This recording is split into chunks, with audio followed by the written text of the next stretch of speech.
Hello friends, study with मैंक के current affair session में आपका स्वागत है। ये current affair SSC, banking, railway, state PCS, CDS, CAPF, NDA और अदर कॉम्पिटिटिव एग्जाम आदि में सहायक होंगे। आज की डेट है 25 अगस्त 2020। तो चलिए आज का करंट अफेयर शुरू करते हैं। आज का पहला प्रश्न है, हाल ही में army 2020 international military and technical forum का आयोजन कहां पर हो रहा है? Option A New York, option B यरूशलेम, option C Moscow, option D London. देखिए, रूस की राजधानी मॉस्को में आयोजित army 2020 international military and technical forum में लगे भारतीय पवेलियन का रविवार को उद्घाटन हो गया। इसमें भारत ने अपने रक्षा उत्पादन के संबंध में जानकारियां दी है। यह फोरम रूस के रक्षा मंत्रालय ने आयोजित किया है और यह 23 से 29 अगस्त तक चलेगा। कोविड-19 महामारी के चलते कई देश आयोजन में हिस्सा नहीं ले रहे हैं। बावजूद इसके इसमें करीब 70 देश शामिल हो रहे हैं। इसमें 730 से ज्यादा रूसी हथियार और रक्षा उपकरण प्रदर्शन के लिए रखे गए हैं। इसके अतिरिक्त कई अन्य देशों ने भी अपने उत्पाद प्रदर्शनी में रखे हैं। करीब 28,000 कंपनियों ने अपने उत्पाद यहां रखकर भविष्य के सौदों की संभावना तलाशी है। आयोजन में तमाम रक्षा विशेषज्ञ, वैज्ञानिक, उद्योग और व्यापार से जुड़े लोग भी भाग ले रहे हैं। रूस ने प्रदर्शनी में अपने वे सभी 23 टैंक भी रखे हैं जो उसने अभी तक विकसित किए हैं। ये टैंक रूसी टैंकों में भारत की विकास की गाथा बताते हैं। तो इसका सही आंसर होगा ऑप्शन सी मॉस्को। चलिए नेक्स्ट क्वेश्चन पे चलते हैं। हाल ही में गूगल द्वारा हिंदी से कौन सी भारतीय जनजातीय भाषा का अनुवाद करने की तैयारी चल रही है? Option A Munda, option B Gondi, option C Ho, option D Santhali. देखिए, अब गूगल हिंदी से अंग्रेजी अनुवाद की तरह ही हिंदी से गोंडी और गोंडी से हिंदी में भी अनुवाद करेगा। इसके लिए माइक्रोसॉफ्ट, सीजीनेट, स्वरा और नया रायपुर स्थित ट्रिपल ई ने मिलकर गूगल के लिए सॉफ्टवेयर विकसित किया है। अगस्त महीने के अंत तक गूगल इस टूल को लॉन्च कर देगा। हिंदी गोंडी अनुवाद के लिए इंटरैक्टिव न्यूरल मिशन ट्रांसलेशन का विकास तेलंगाना के अरका मानकी राव, छत्तीसगढ़ के रेणुराम मरकाम व उड़ीसा के रविंद्रनाथ ने मिलकर किया है। माइक्रोसॉफ्ट रिसर्च लैब, सीजीनेट, स्वरा और नया रायपुर के international institute of information technology के बीच 2019 में इसके लिए समझौता हुआ था। सीजीनेट स्वरा बस्तर में शांति के लिए प्रयासरत एक राजनीतिक संस्था है जो सुदूर आदिवासी इलाकों में मोबाइल आधारित रेडियो स्टेशन का संचालन करती है। संस्था के संयोजक शुभांशु चौधरी का कहना है कि बस्तर में सुरक्षा बल और नक्सलियों के बीच चल रही लड़ाइयों में सरकार आम जनता से इसके लिए जुड़ पाती है क्योंकि सरकारी तंत्र गोंडी भाषा नहीं जानता। इस लड़ाई में सबसे ज्यादा जरूरी है जनता का विश्वास जीतना। गोंडी के माध्यम से ही जनता तक पहुंचा जा सकता है। इस उद्देश्य को लेकर सीजीनेट लगातार काम कर रहा है। 6 राज्यों जिसमें आंध्र प्रदेश, उड़ीसा, छत्तीसगढ़, तेलंगाना, महाराष्ट्र और मध्य प्रदेश में करीब 1 करोड़ 20 लाख लोग गोंडी भाषा में संवाद करते हैं।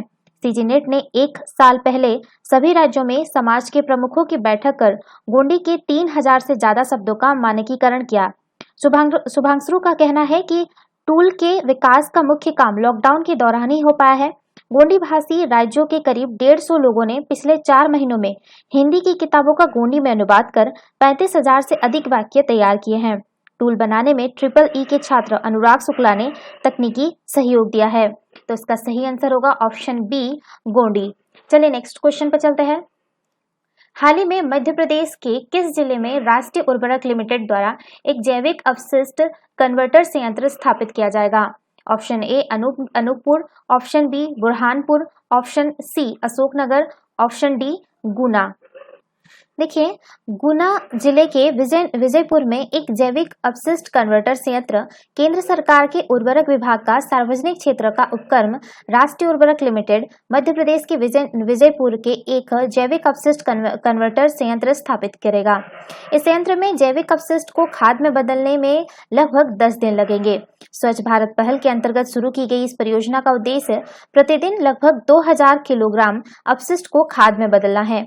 इस उर्वरक का उपयोग सार्वजनिक उद्यानों के अलावा नागरिक अपने लॉन और किचन गार्डन में भी कर सकेंगे। तो इसका सही आंसर होगा ऑप्शन डी गुना। चलिए नेक्स्ट क्वेश्चन पे चलते हैं। हाल ही में कर्मचारी राज्य बीमा निगम द्वारा कौन सी योजना के तहत पात्रता मानदंड में छूट और एवं बेरोजगारी लाभ के भुगतान में वृद्धि की गई है? ऑप्शन ए अटल बीमित व्यक्ति Kalyan Yojana, option B PM Jeevan Jyoti बीमा योजना, ऑप्शन सी जनश्री बीमा योजना, ऑप्शन डी पॉलिसी बाजार जीवन बीमा योजना। देखिए, हाल ही में कर्मचारी राज्य बीमा निगम की अटल बीमित व्यक्ति कल्याण योजना के तहत पात्रता मानदंड के छूट एवं बेरोजगारी लाभ के भुगतान में वृद्धि की गई है। बात करें अटल बीमित व्यक्ति कल्याण योजना के बारे में, तो यह वर्ष 2018 में कर्मचारी राज्य बीमा निगम द्वारा शुरू की गई थी। इसका उद्देश्य की बात करें तो इसका उद्देश्य उन लोगों को आर्थिक सहायता प्रदान करना है जिनकी रोजगार के बदलते स्वरूप के कारण किसी भी वजह से नौकरी चली गई है अथवा बेरोजगार हो गए हैं। योजना के अंतर्गत किए गए नवीनतम परिवर्तन में राहत का लाभ उठाने के लिए पात्रता मानदंड के लिए कुछ छूटें प्रदान की गई है, जिसमें अधिकतम 90 दिनों की बेरोजगारी होने पर राहत भुगतान को औसत मजदूरी दर 25% के स्थान पर अब 50% कर दिया गया है। राहत लाभ 90 दिनों की बेरोजगारी के बाद देय होने के स्थान पर अब 30 दिनों की बेरोजगारी के बाद भुगतान हेतु देय हो जाएगा। बीमित व्यक्ति सीधे ESIC शाखा कार्यालय में अपना दावा जमा कर सकता है। बीमित व्यक्ति को अपनी बेरोजगारी से पूर्व कम से कम 2 वर्ष की अवधि तक बीमा योग्य रोजगार में होना चाहिए तथा बेरोजगारी से ठीक पहले कुल योगदान अवधि में कम से कम 78 दिनों तक योगदान होना आवश्यक है। तो इसका सही आंसर होगा ऑप्शन ए अटल बीमित व्यक्ति कल्याण योजना। चलिए नेक्स्ट क्वेश्चन पे चलते हैं। हाल ही में चर्चा में रहा प्रधानमंत्री रोजगार सृजन कार्यक्रम को किस वर्ष शुरू किया गया था? Option A 2006-07, option B 2010-11, option C 2012-13, option D 2008-9। देखिए, हाल ही में सूक्ष्म लघु और मझोले उद्यम मंत्रालय के आंकड़ों के अनुसार वर्ष 2020 में प्रधानमंत्री रोजगार सृजन कार्यक्रम परियोजनाओं के क्रियान्वयन में रिकॉर्ड 44% की वृद्धि दर्ज की गई है। बात करें प्रधानमंत्री रोजगार सृजन कार्यक्रम के बारे में, तो प्रधानमंत्री रोजगार सृजन कार्यक्रम एक केंद्रीय क्षेत्र की योजना है जिसे सूक्ष्म लघु और मझोले उद्यम मंत्रालय द्वारा प्रशासित किया जाता है। इसे वर्ष 2008-09 में शुरू किया गया था। यह एक क्रेडिट लिंक्ड सब्सिडी योजना है जो सूक्ष्म उद्योगों की स्थापना के माध्यम से स्वरोजगार को बढ़ावा देती है। इसके अंतर्गत MSME मंत्रालय के माध्यम से सरकार द्वारा विनिर्माण क्षेत्र में 25 लाख रुपए तक के ऋण तथा सेवा क्षेत्र में 10 लाख रुपए तक के ऋण पर 35% तक की सब्सिडी प्रदान की जाती है। बात करें इसके राष्ट्रीय स्तर में, तो प्रधानमंत्री रोजगार सृजन कार्यक्रम योजना को राष्ट्रीय स्तर पर क्रियान्वित करने के लिए खादी और उद्योग ग्रामोदय आयोग नोडल एजेंसी है। राज्य स्तर पर देखें तो प्रधानमंत्री रोजगार सृजन कार्यक्रम को राज्य स्तर पर राज्य खादी और ग्रामोद्योग आयोग निदेशालय, राज्य खादी और ग्रामोद्योग बोर्ड, जिला उद्योग केंद्र तथा बैंकों द्वारा क्रियान्वित किया जाता है। इस योजना के अंतर्गत 18 वर्ष से अधिक आयु का कोई भी व्यक्ति स्वयं सहायता समूह पंजीकरण अधिनियम 1880 के तहत पंजीकृत संस्थाएं, उत्पादन सहकारी समितियां और धर्मार्थ ट्रस्ट लाभ प्राप्त करने के पात्र हैं। भारत सरकार अथवा राज्य सरकार की किसी अन्य योजना के तहत सरकारी सब्सिडी का लाभ ले चुकी इकाइयों तथा वर्तमान में कार्यशील इकाइयां इस योजना के तहत पात्र नहीं है। केवल नई स्थापित परियोजनाओं को प्रधानमंत्री रोजगार सृजन कार्यक्रम के तहत स्वीकृति के लिए पात्र माना जाता है। तो इसका सही आंसर होगा ऑप्शन डी 2008-09। चलिए नेक्स्ट क्वेश्चन पे चलते हैं। हाल ही में चर्चा में रहे पार्टिसिपेटरी नोट्स का संबंध निम्न में से किससे है?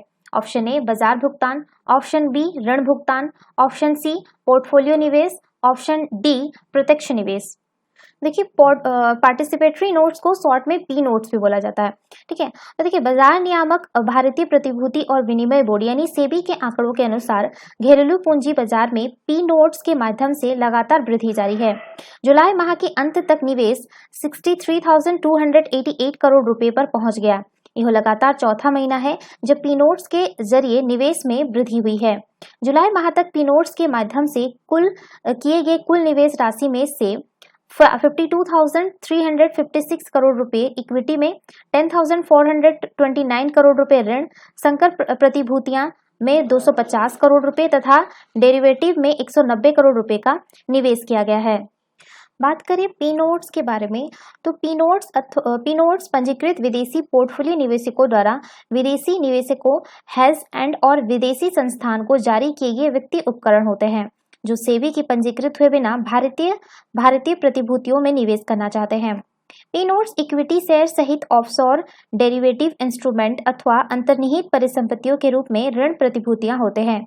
ये निवेशकों को तरलता प्रदान करते हैं तथा उनके स्वामित्व को पृष्ठांकन और डिलीवरी के माध्यम से स्थानांतरित किया जा सकता है। हालांकि सभी विदेशी संस्थान निवेशक को प्रत्येक तिमाही में सेबी के लिए इस प्रकार के सभी निवेशों की रिपोर्ट करनी होती है, परंतु उनके लिए वास्तविक निवेशकों की पहचान का खुलासा करने की आवश्यकता नहीं होती है।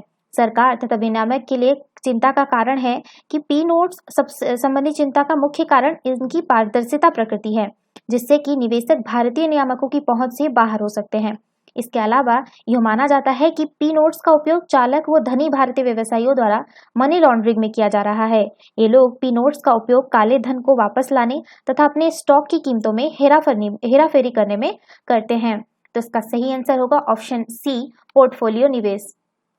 चलिए नेक्स्ट क्वेश्चन पे चलते हैं।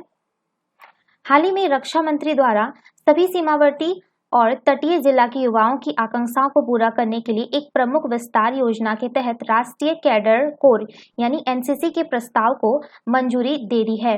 राष्ट्रीय कैडर कोर का संबंध किससे है? ऑप्शन ए व्यवसाय प्रशिक्षण, option B martial art, option C खेलकूद, ऑप्शन डी सैन्य प्रशिक्षण। देखिए, हाल ही में रक्षा मंत्री द्वारा सभी सीमावर्ती और तटीय जिलों के युवाओं की आकांक्षाओं को पूरा करने के लिए एक प्रमुख विस्तार योजना के तहत राष्ट्रीय कैडर कोर के प्रस्ताव को मंजूरी दे दी है। 173 सीमावर्ती और तटीय जिलों में कुल 1 लाख कैडरों को एनसीसी में शामिल किया जाएगा। 1/3 कैडेट महिला कैडेट होगी। सीमावर्ती एवं तटीय जिलों में से 1000 से अधिक विद्यालयों एवं महाविद्यालय की पहचान की गई, जिसमें एनसीसी लागू की जाएगी। सेना सीमावर्ती क्षेत्रों में स्थित एनसीसी यूनिट्स को प्रशिक्षण एवं प्रशासनिक सहायता उपलब्ध कराएगी। नौसेना तटीय क्षेत्रों में एनसीसी यूनिट्स को सहायता प्रदान करेंगे तथा इसी प्रकार वायुसेना एयरफोर्स स्टेशनों के निकट स्थित एनसीसी यूनिट्स को सहायता उपलब्ध कराएंगे। यह सीमावर्ती एवं तटीय क्षेत्रों के युवाओं को न केवल सैन्य प्रशिक्षण तथा जीवन की अनुशासित तरीके का व्यवहारिक ज्ञान उपलब्ध कराएगा, बल्कि उन्हें सशस्त्र बलों में शामिल होने के लिए भी प्रेरित करेगा। तो इसका सही आंसर होगा ऑप्शन डी, सैन्य प्रशिक्षण। चलिए नेक्स्ट क्वेश्चन पे चलते हैं। हाल ही में कौन से राज्य में पहली बार ड्रैगन फ्लाई फेस्टिवल का आयोजन किया जा रहा है? Option A Tamil Nadu, option B Kerala, option C Uttarakhand, option D Mizoram. देखिए, केरल में पहली बार आयोजित किया जाने वाला राज्य ड्रैगन फ्लाई फेस्टिवल है। इसे world wide fund for nature India की राज्य इकाई द्वारा सोसाइटी फॉर ऑर्डोनेट स्टडीज द्वारा तथा थुम्बीपुरनम के साथ संयुक्त रूप से आयोजित किया जा रहा है। उत्सव के बारे में बात करें तो यह राष्ट्रीय जैव विविधता बोर्ड, संयुक्त राष्ट्र पर्यावरण कार्यक्रम, संयुक्त राष्ट्र विकास कार्यक्रम तथा IUCN के सहयोग से WWF India, Bombay natural history society और इंडियन ड्रैगन फ्लाई सोसाइटी द्वारा आयोजित एक राष्ट्रीय ड्रैगन फ्लाई उत्सव का हिस्सा है। ड्रैगन फ्लाई फेस्टिवल का आरंभ वर्ष 2018 में किया गया था। इसका उद्देश्य ड्रैगन फ्लाई तथा इस प्रजाति के अन्य सदस्यों द्वारा हमारे पर्यावरण में निभाई जाने वाली भूमिका के बारे में बताना तथा अन्य जानकारी प्रदान करना है। तो इसका सही आंसर होगा ऑप्शन बी, केरल। चलिए नेक्स्ट क्वेश्चन पे चलते हैं। हाल ही में उत्तर प्रदेश के बुंदेलखंड क्षेत्र को पेयजल की समस्या से उबारने के लिए कौन से देश के साथ समझौता ज्ञापन पर हस्ताक्षर किए गए हैं? ऑप्शन ए रूस, option B Australia, option C Israel, option D Japan. देखिए, बुंदेलखंड में पानी के इंतजाम की परियोजना के लिए उत्तर प्रदेश सरकार और इजराइल के जल संसाधन मंत्रालय के बीच एक समझौता ज्ञापन पर बृहस्पतिवार को हस्ताक्षर किए गए। राज्य सरकार की एक प्रवक्ता ने बताया कि इस प्लान ऑफ कोऑपरेशन यानी सहयोग योजना पर इजराइल की तरफ से भारत में एक देश के राजदूत रॉन मल्का और राज्य सरकार की ओर से कृषि उत्पादन आयुक्त आलोक सिन्हा ने दस्तखत किए। प्रवक्ता के मुताबिक इजरायली राजदूत ने बताया कि बुंदेलखंड में पानी के संकट से जूझ रहे क्षेत्रों के लिए यह परियोजना बहुत कारगर होगी। उन्होंने कहा कि उत्तर प्रदेश के बुंदेलखंड जिला हर साल गर्मियों में पेयजल की समस्या से जूझता है। उत्तर प्रदेश सरकार और इजराइल के सहयोग से इस इलाके को पानी के संकट से उबारने में मदद मिलेगी। कृषि उत्पादन आयुक्त आलोक सिन्हा ने इस मौके पर कहा कि बुंदेलखंड में जल प्रबंधन के क्षेत्र में दीर्घकालीन सुधार के लिए प्लान ऑफ कॉर्पोरेशन के जरिए India Israel Bundelkhand water project यानी भारत इजराइल बुंदेलखंड जल परियोजना पर काम किया जाएगा। इस परियोजना को इजराइल विकसित करेगा। परियोजना के क्रियान्वयन में जरूरी मदद और क्षमता वृद्धि के लिए इजराइल के विशेषज्ञों की सेवाएं भी ली जाएगी। शुरुआत में यह प्लान प्लान ऑफ कोऑपरेशन 2 वर्षों के लिए हस्ताक्षरित किया गया जाएगा, बाद में इसे जरूरत के हिसाब से आगे बढ़ाया जाएगा। तो इसका सही आंसर होगा ऑप्शन सी, इजराइल। चलिए नेक्स्ट क्वेश्चन पे चलते हैं। हाल ही में भारतीय प्रधानमंत्री ने नुआखाई जुहार के अवसर पर देश को शुभकामनाएं दी। नुआखाई जुहार का संबंध किससे है? ऑप्शन ए जनजातीय त्योहार से, ऑप्शन बी नई फसल का स्वागत करने से, ऑप्शन सी नए पर्यावरण मानदंड तैयार करने से, ऑप्शन डी एक पौराणिक त्योहार से। देखिए 23 अगस्त 2020 को भारतीय प्रधानमंत्री ने नुआखाई जुहार के अवसर पर देशवासियों को शुभकामनाएं दी। यह एक कृषि उत्सव है जिसे नुआखाई पर्व या नुआखाई भेंट घाट भी कहा जाता है। नुआखाई 2 शब्दों नुआ और खाई से मिलकर बना है, जो नए चावल के खाने के महत्व को दर्शाता है। यहाँ नुआ का अर्थ नया और खाई का अर्थ खाना होता है। यह बदलते मौसम के साथ नई फसल का स्वागत करने के लिए पश्चिमी ओडिशा, दक्षिणी छत्तीसगढ़ एवं झारखंड के कुछ क्षेत्रों में मनाए जाने वाला एक प्राचीन त्योहार है। यह उत्सव गणेश चतुर्थी के एक दिन बाद मनाया जाता है। इस दिन किसान अन्न की पूजा करते हैं और विशेष भोजन तैयार करते हैं। उड़ीसा के संबलपुर जिले की प्रसिद्ध मातृ देवी समलेश्वरी को किसान अपनी भूमि में पहली उपज के रूप में कुछ अन्न अर्पित करते हैं। इसके अतिरिक्त स्थानीय लोग इस दिन अपने अपने जिलों में कई सांस्कृतिक कार्यक्रमों जैसे लोकगीत तथा नृत्य का आयोजन करते हैं, जो राज्य की स्थानीय संस्कृति एवं परंपरा को प्रदर्शित करते हैं। तो इसका सही आंसर होगा ऑप्शन बी, नई फसल का स्वागत करने से। तो ये थे आज के करंट अफेयर। वीडियो पसंद आए तो लाइक, शेयर और कमेंट करना ना भूलें। साथ ही साथ चैनल को सब्सक्राइब करना ना भूलें। Thanks for watching. Have a nice day. Take care.